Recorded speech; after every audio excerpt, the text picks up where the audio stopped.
Ele mesmo me levou a caminhar de um lado para o outro, e pude observar que era imenso o número de ossos no vale, e que todos estavam mirrados e ressequidos.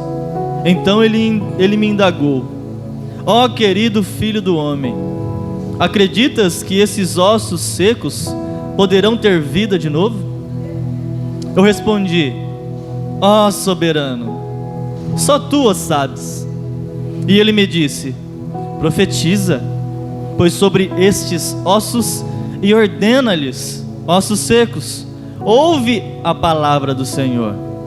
Assim declara o eterno e soberano Deus: a estes ossos farei entrar em vós o fôlego de vida, e revivereis. Eis que criarei tendões e músculo, farei surgir carne, e estenderei peles sobre todos vós. Porei a respiração dentro de cada pessoa, e os farei viver novamente. Então entendereis que eu sou o Senhor. Então profetizei conforme me fora ordenado. Enquanto eu pregava, ouviu-se no vale um barulho estranho, um som de chocalho, e os ossos se juntaram osso com osso. Atentei para o que estava acontecendo e notei que os ossos estavam sendo cobertos de tendões, de carne, e logo em seguida a pele os cobria. Todavia eram corpos sem espírito, não havia o fôlego de vida neles. Então o Eterno me ordenou: profetiza agora ao Espírito. Profetiza, ó filho do homem, e convoca Ruá, o sopro de vida, dizendo: assim diz o Senhor Deus, o Espírito vem dos quatro ventos e assopra sobre estes mortos para que vivam. Fiz como me for ordenado e profetizei, e no mesmo instante o fôlego de vida entrou naqueles corpos, e eles ganharam vida e se colocaram em pé, e havia tanta gente reunida ali que dava para formar um exército sem medida. Irmãos, eu comecei a ler um pouquinho sobre a vida de Ezequiel. E no 5º ano, quando eles estavam na Babilônia, foram levados cativos para a Babilônia, Ezequiel, ele tem uma visão do Senhor. Ele vê o trono de Deus, ele vê alguns seres viventes com 4 faces: águia, boi, homem, ali aquelas faces, que nós já ouvimos falar dos seres viventes ali, cheios de glória. Porém, Ezequiel, ele foi chamado para profetizar para uma nação que estava completamente distante do Senhor. No capítulo 2 de Ezequiel, o Senhor fala com ele: ó, Ezequiel, eu estou te enviando em meio de um povo obstinado, um povo com um coração duro, um povo com um coração muito ruim. Pode ser que você vai passar por muitas coisas difíceis por causa da dureza do coração desse povo. Porém, eu estou te enviando. E me chama a atenção no capítulo 2 que ele começa a ter um diálogo com o Senhor ali, e o Senhor pega e mostra para ele um rolo e fala: Ezequiel, come esse rolo, essa palavra.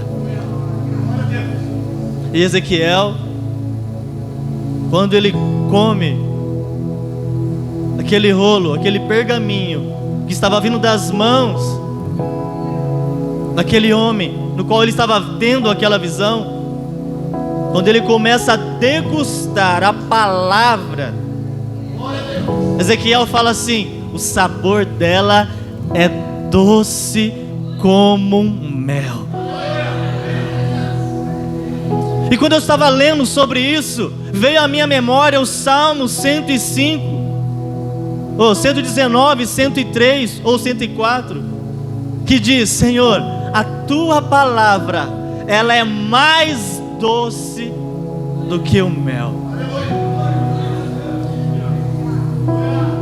Mas só que quando ele recebe aquele pergaminho que é para ele comer, a voz que vem em direção de Ezequiel é uma voz que fala assim: ó, enche bastante a sua barriga, se alimenta bastante dessa palavra, porque você vai precisar estar bem alimentado para quando você for falar com esse povo, que é um povo terrível, que é um povo que não quer saber de mim, que é um povo que tem me rejeitado. Irmãos, quando eu comecei a meditar nessa palavra, o Espírito Santo começou a falar ao meu coração da importância de nós nesses dias começar a degustar a palavra do Senhor. Mas sabe, de uma maneira em que talvez nunca na vida nós valorizamos a palavra, de uma maneira onde nós vamos se encher da palavra, ao ponto de todo que outro nós for falar, as pessoas, os diálogos, o momento de relacionamento que nós tivermos, vai ter uma brecha para nós usarmos o que? A palavra do Senhor. Irmãos, ele estava sendo preparado para levar a palavra para um povo que estava distante do Senhor, que tinha virado as costas para o Senhor. E a palavra que ele ia profetizar para aquele povo era uma palavra dura, era uma palavra de juízo, era uma palavra em que não ia ser legal. Mas quando Deus ele coloca a palavra na boca do profeta,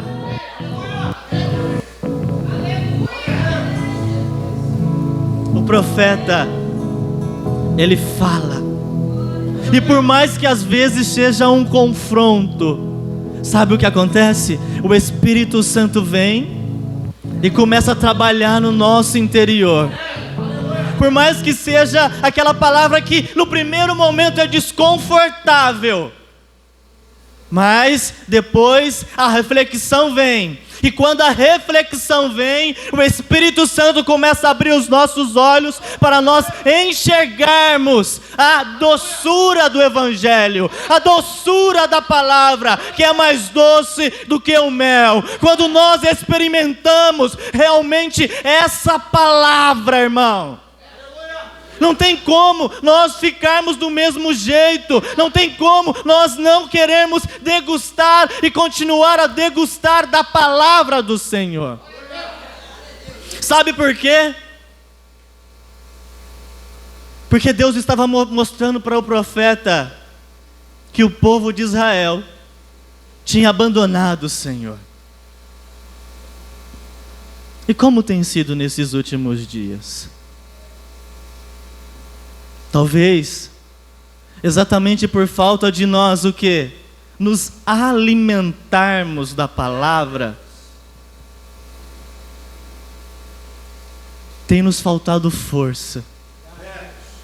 Talvez por falta de nós não darmos o valor devido à meditação na palavra, o desânimo tem nos alcançado e tentado nos parar. E o profeta, ele começa o ministério de uma visão gloriosa. Ele começa se alimentando de uma palavra que ela é mais doce do que o mel. Mas lá na frente, nós vamos entender o porquê eu e você precisamos nesses dias nos prepararmos. E essa preparação, esse alicerce, não tem como ser de outra maneira a não ser através da palavra de Deus. E não adianta, irmão, não tem como nós fugir. Não tem como eu vir e falar que você vai receber, que você vai ser abençoado, se você não estiver caminhando baseado na palavra dele. Porque o pastor, ele leu aqui em João, o quê? Que ele é o caminho, que ele é a verdade e ele é a vida. Ele é o caminho, mas tem muitas pessoas que querem andar fora dele. Ele é a verdade, mas tem muitas pessoas que preferem dar ouvido à mentira. Ele é a vida, mas tem muitas pessoas que preferem ir por caminhos de morte. E nessa noite Deus me trouxe aqui para falar para você que em Ezequiel 37 nós vamos profetizar para que haja o quê? Vida. E não é essa vida simples que nós estamos vivendo, mas é viver uma vida em abundância, baseado na palavra do Senhor, baseado em todas as suas promessas, baseado naquilo que Ele tem preparado para mim e para você, através do quê? Das promessas, dos projetos que Ele tem preparado para nós. Em Ezequiel 37, o profeta ele é levado a um vale. E olha o contexto, meu irmão. Raciocina comigo.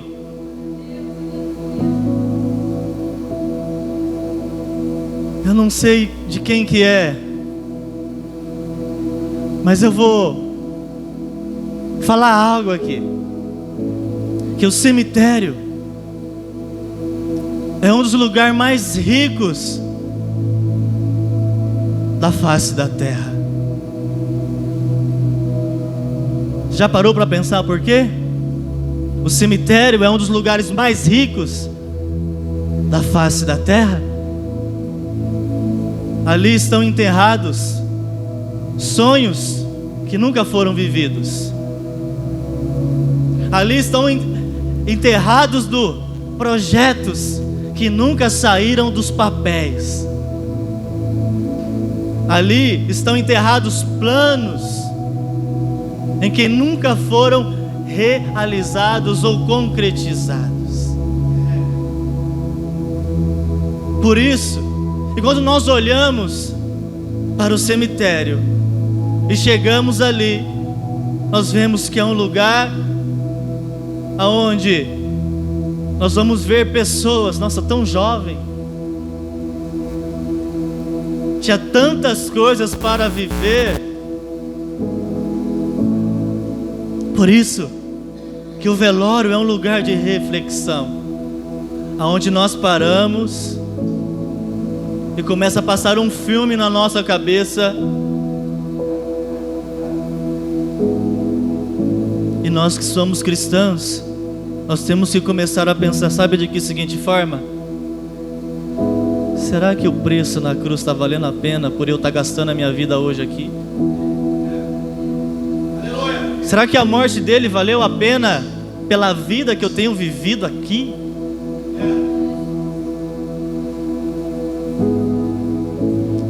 Quando o profeta ele se depara com aquele contexto, com aquela situação, vem a primeira pergunta: pode viver esses ossos? Qual é o contexto da sua vida nessa noite?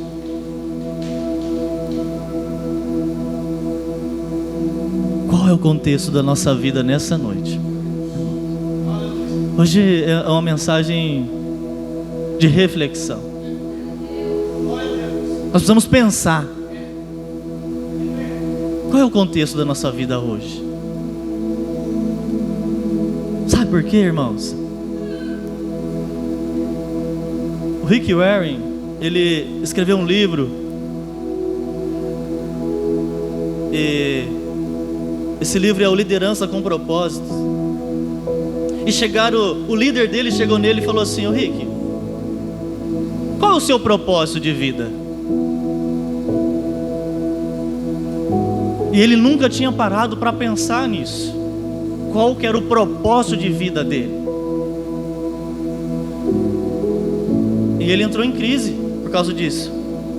Ele pegou as coisas dele, os livros, e subiu para uma sacada dele, que era um lugar secreto que ele ficava para buscar o Senhor. E ficou 3 dias procurando, buscando, para saber qual é o propósito da vida dele.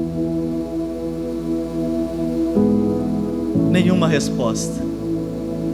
No 3º dia ele desceu, e ele tinha uma reunião na escola. Ele chegou nessa reunião na escola, ele foi conversar com a diretora. Quando ele olha no quadro assim, ele vê uma frase. E essa frase no quadro mexeu com o coração dele. Que através daquela frase ele entendeu e falou assim: é isso.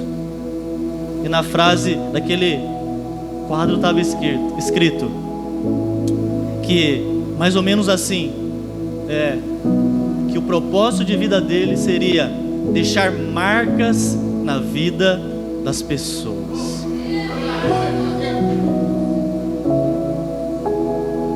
O que é deixar marcas na vida das pessoas? É quando você, Maurício, consegue alcançar o coração dessa pessoa e fazer com que essa pessoa mude, seja transformada através da sua influência, através daquilo que você carrega, através daquilo que você carrega, através daquilo que cada um de vocês que estão aqui carregam. É algo tão poderoso que pode deixar marcas na vida das pessoas de uma tal forma que essas pessoas vão ser transformadas através do poder do Espírito Santo que habita em nós. Isso é tão maravilhoso, sabe por quê? Porque em um mundo onde o povo só estão pensando em si mesmo, onde o povo nem mais dá bom dia, eu e você entendermos que esse amor, aquele amor que nos amou primeiro, e através desse amor nós sermos cheios desse amor e poder transbordar na vida de outra pessoa, isso é maravilhoso nesses últimos dias. E é exatamente isso que está naquela placa ali fora: Comunidade Evangélica Amor à Vida.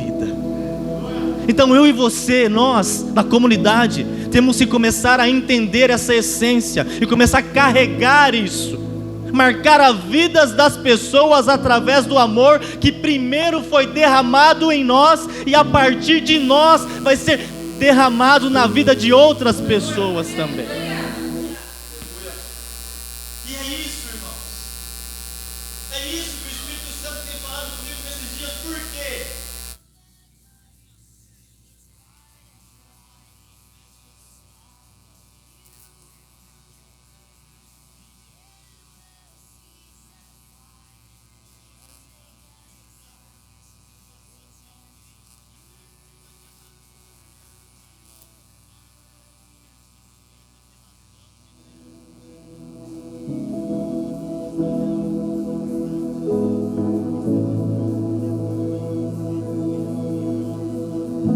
Da mesma forma está as pessoas aí fora, completamente sem esperança. Pode viver esses ossos? O profeta: ah, Senhor, Tu sabes. Então profetiza. Então profetiza. Como que está a situação na sua casa, meu irmão? Profetiza. Como que está a situação no seu trabalho, minha irmã? Profetiza. Como que está o contexto geral? Profetiza. Porque é uma palavra sobre nós. Há uma palavra sobre nós. E essa palavra que está sobre nós, sabe a autoridade? Ó, em meu nome expulsarão demônios. Em meu nome colocará a mão em enfermos, eles serão curados. Em meu nome, em meu nome. No nome dele, irmãos, nós vamos fazer grandes coisas. Aí o profeta, ele profetiza conforme foi designado para ele. Aí começa a criar os tendões, os nervos, a pele, ao ponto daqueles ossos que outrora estavam ressequidos se colocarem de pé.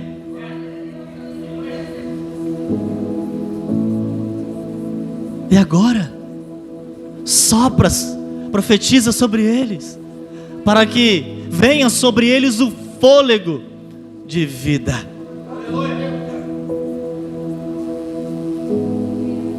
Sabe, quando ele profetiza, vem dos quatro ventos.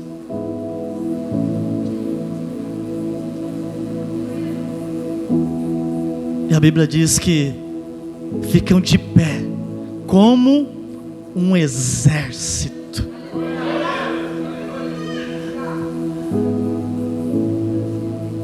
Ah, meu irmão. E sabe as peculiaridades de um exército?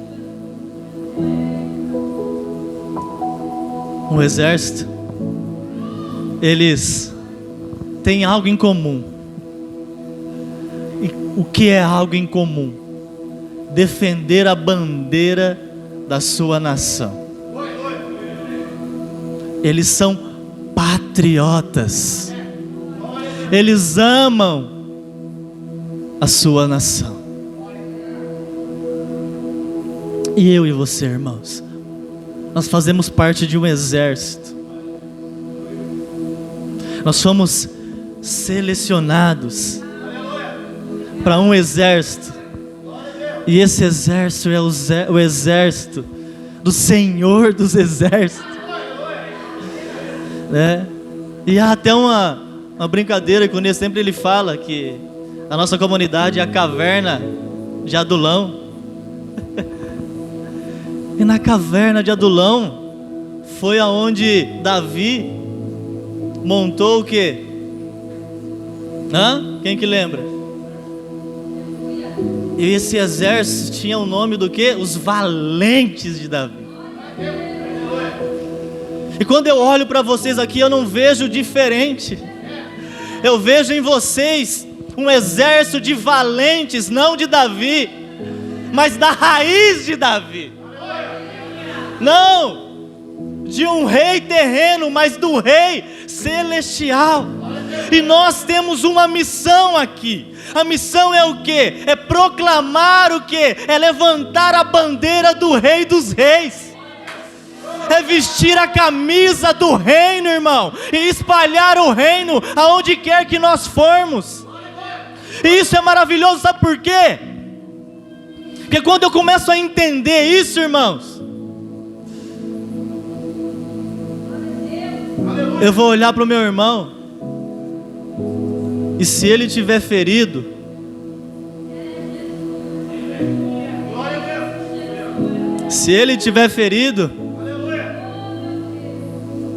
eu vou auxiliar ele, eu vou sarar as feridas dele. E isso é tão poderoso porque em Atos 16, no capítulo 16, versículo 16, o que acontece? Paulo e Silas estão presos. Eles começam a cantar e adorar e orar. Oravam e cantavam. E de repente eles tinham sido açoitados. E o que acontece? há um grande terremoto ali. E quando dá aquele terremoto, as cadeias são quebradas. Naquele terremoto ali, né? As estruturas daquela prisão. E o carcereiro, quando ele vê aquela cena, ele tenta se matar. Porque ele pensou que o pessoal tinha fugido. E Paulo brada: não, não se mata não. Estamos todos aqui. E sabe o que é maravilhoso? É que o carcereiro ele corre e já logo se lança e fala: o que eu preciso fazer para ser salvo? E naquele momento, Paulo fala para ele: crê no Senhor Jesus e será salvo tu e tua casa. E naquele momento, o carcereiro já leva Paulo para a casa deles. E Paulo começa a pregar e toda aquela família são batizados e creem no Senhor. Mas sabe o que é maravilhoso? Que aquele carcereiro entendeu o que é ser um soldado. Porque o carcereiro começa a sarar as feridas de Paulo. Não sei se você está entendendo aqui essa paráfrase. Nenhum exército, nenhum soldado fica para trás. E quando o carcereiro viu que Paulo estava ferido por causa das chibatadas, ele foi e começou a sarar as feridas de Paulo. Talvez você é um soldado, irmão, que chegou aqui na comunidade, na caverna de Adulão, como soldado ferido, cheio de traumas. Talvez você foi rejeitado. Talvez você foi tão ferido em outros lugares que você passou, porque os valentes de Davi eram ladrões, eram pessoas de todo tipo, que estavam abandonados pela sociedade. E Davi foi o quê? Inteligente. Ele pegou e falou: não, vem para perto de mim, vem para junto de mim, que nós vamos montar um exército para a glória, para a honra do Deus vivo. E talvez você chegou aqui na mesma situação daqueles homens, precisando ser tratado, precisando ser curado, precisando talvez apenas de um abraço. E o Espírito Santo de Deus, Ele está aqui nessa. Porque Ele quer te abraçar nessa noite e sarar todas as suas feridas. Ele nessa noite quer mudar a sua história. Ele nessa noite, Ele quer fazer algo que ninguém nunca fez. Sabe por quê? Porque Ele te conhece. Ele sabe quando você coloca a cabeça no travesseiro, a sua situação como está. Ele sabe o que você tem chorado na presença dEle. Ele sabe quais são as suas crises existenciais. E é exatamente isso que Ele quer fazer com você nessa noite. Assim como Ele levantou aquele exército, né? E qual é o significado dessa visão profética?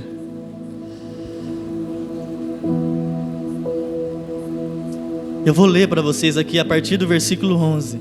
Então o Eterno me revelou: ó filho do homem, eis que esses ossos representam toda a casa de Israel.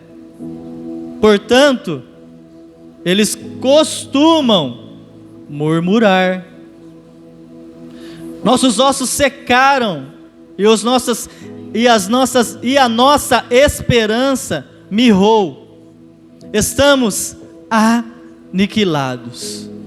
Contudo, profetiza e prega-lhes assim: assim diz o Senhor, o eterno e soberano Deus, o meu amado povo, eis que abrirei as vossas sepulturas, eu mesmo os farei sair dos vossos túmulos, e os conduzirei de volta à terra de Israel. E no dia em que eu vos libertar do vosso lugar de morte e vos fazer sair, compreendereis que eu sou o Senhor Deus, ó meu povo, e derramarei dentro de cada um de vós o meu espírito, e vivereis, e eu os estabelecerei na vossa própria terra. Então reconhecereis que eu, o Senhor, prometi e cumpri tudo quanto disse. Palavra do Senhor. Então, por causa da murmuração do povo, eles estavam numa condição de decadência, de morte. Porém, o Senhor deu essa visão para o profeta Ezequiel, porque ele queria restaurar a esperança do povo. Ele queria trazer o povo de volta para a terra onde ele já havia prometido que esse povo iria receber por herança, aquela terra que ele prometeu a Abraão, a Isaac e a Jacó. Ele queria restaurar novamente a esperança do povo, a alegria do povo de servir ao Senhor. E o mais especial, ele queria derramar o Espírito dele em cada pessoa. Como que você está nessa noite? Como que está a sua situação nessa noite? Será que você morreu já espiritualmente? Como que está a sua vida espiritual nessa noite? Hoje Deus ele lhe trouxe aqui para falar para você que Ele quer restaurar a sua vida espiritual. Ele quer ter novamente, fazer com que você seja cheia ou cheio do Espírito Santo de Deus. Ele quer mover os céus em seu favor novamente. E é isso que nós precisamos entender. Porque o exército, ele foi criado para guerrear, para vencer as batalhas. E Deus quer que eu e você, como soldados de Cristo, venhamos nos posicionar como homens e mulheres de Deus e saquear o inferno e povoar o céu. Então as armas que o Senhor quer colocar nas nossas mãos nessa noite é a palavra que é mais doce do que o mel, e é o Espírito dele sendo derramado em nós, para que nós, através da autoridade e no poder do Espírito Santo, passar e vencer todas as batalhas que estão sendo postas à nossa frente, e através da autoridade, o que? Ir e pregar o Evangelho a toda criatura. Porque não tem como nós enchermos dessa palavra que é doce como mel e não compartilhar com ninguém. Não tem como nós sermos cheios do Espírito Santo e não transbordar em ninguém. Tudo que Deus faz em nós é para nós alcançar outras pessoas. Tudo que Deus tem feito para nós é para que outras pessoas comecem também a desfrutar daquilo que está acontecendo na nossa vida. Aquilo que você está recebendo, Ronald, você tem que compartilhar com seus amigos, com seus familiares, aquilo que está sendo derramado sobre a sua vida. Pedro, é para você compartilhar na sua escola, no seu trabalho, na faculdade, aquilo que está sendo compartilhado conosco. Nós temos que fazer a multiplicação dessas informações, porque isso é o reino em movimento. O reino, ele não é parado, porque quem fica parado é o mosquito da dengue.